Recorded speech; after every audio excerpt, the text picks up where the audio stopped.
to the Daily Ascent.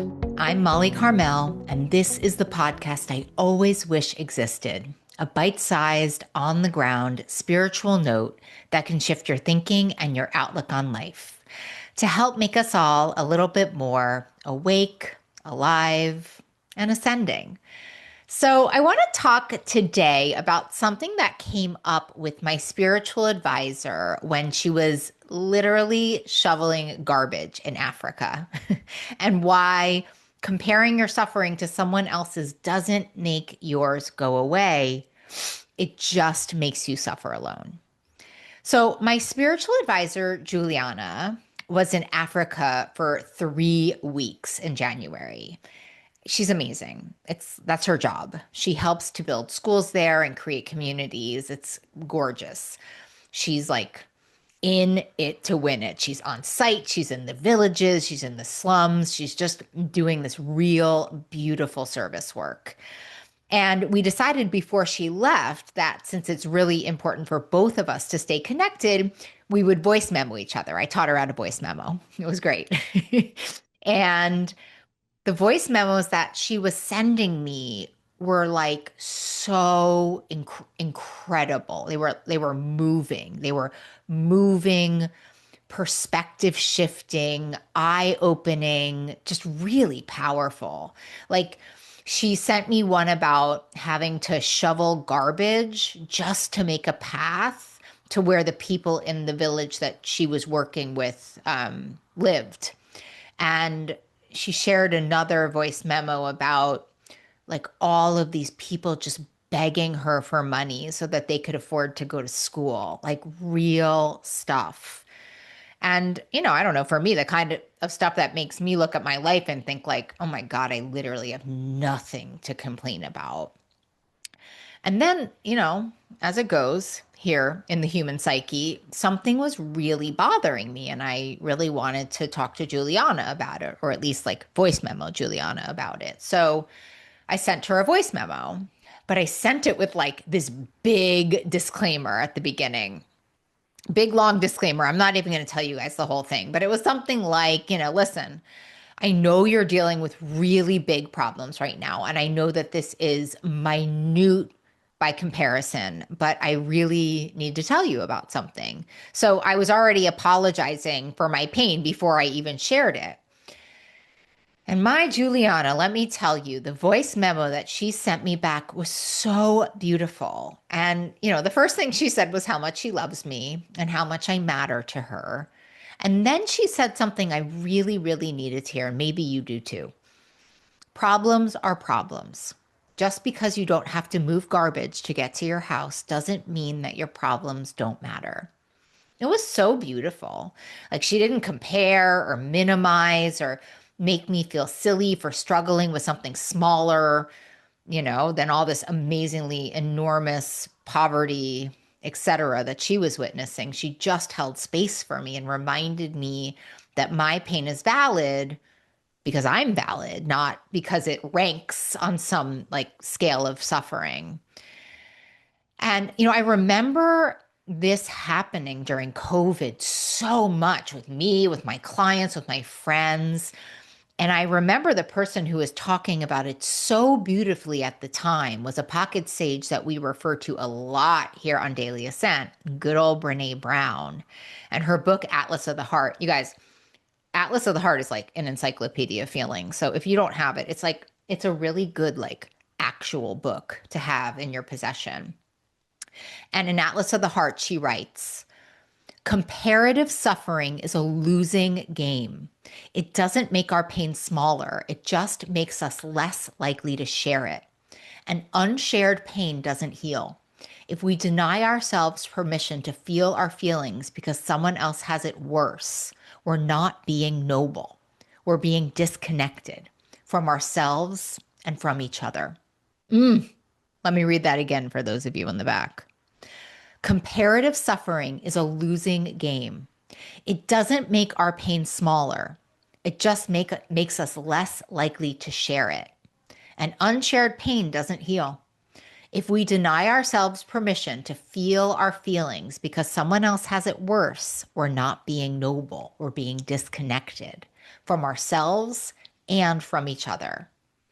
And I love that line, unshared pain doesn't heal, because that's exactly what I was doing. And I do it from time to time, like I almost didn't share my pain with Juliana because I thought what she was going through and what she was watching was just far more valid. But as Brene just taught us, that wouldn't have helped either one of us. And so today's word of the day is validity. Validity means your feelings are real and they matter, not because they're the biggest feelings in the room, although mine are sometimes, but because you've earned, and not because you've earned the right to have them. It's just because they're yours. Simple pimple, right? We get so caught up in ranking our pain. Is this bad enough to feel? Like, is this hard enough that I can talk about it with someone? Does this count? Does that count? But like feelings don't work that way. Pain doesn't work that way. Your struggle is valid because you're a human having a human experience, full stop. And you don't need to compare it to anyone else's struggle to earn the right to feel it. Validity is not about the size of your problem. It's about the truth of your experience. And comparative suffering, and by comparative suffering, I mean comparing your suffering to somebody else. This doesn't help anyone. It doesn't make our pain smaller. It just keeps us lonely and isolated. And so when I sent that voice memo with all of those disclaimers, I was doing something that felt humble, but it was actually disconnecting me because I was saying that my pain didn't deserve space. And I was saying that I didn't deserve to be heard. And I was ranking myself at the very bottom of some imaginary suffering hierarchy, deciding I hadn't earned the right to struggle. But here's the thing, and really have the listening ears open. Pain's not a competition. It feels that way sometimes if we're feeling unworthy, that's for sure, right? But pain is not a competition, and treating it like one helps nobody. It doesn't help the person with the bigger problem.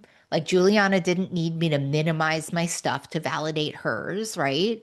She needed me to be honest so that we could stay connected. And it doesn't help the person with the smaller problem because when we deny our pain, it's not like it goes away. We push it underground, it comes out sideways, it leaks out of us, right?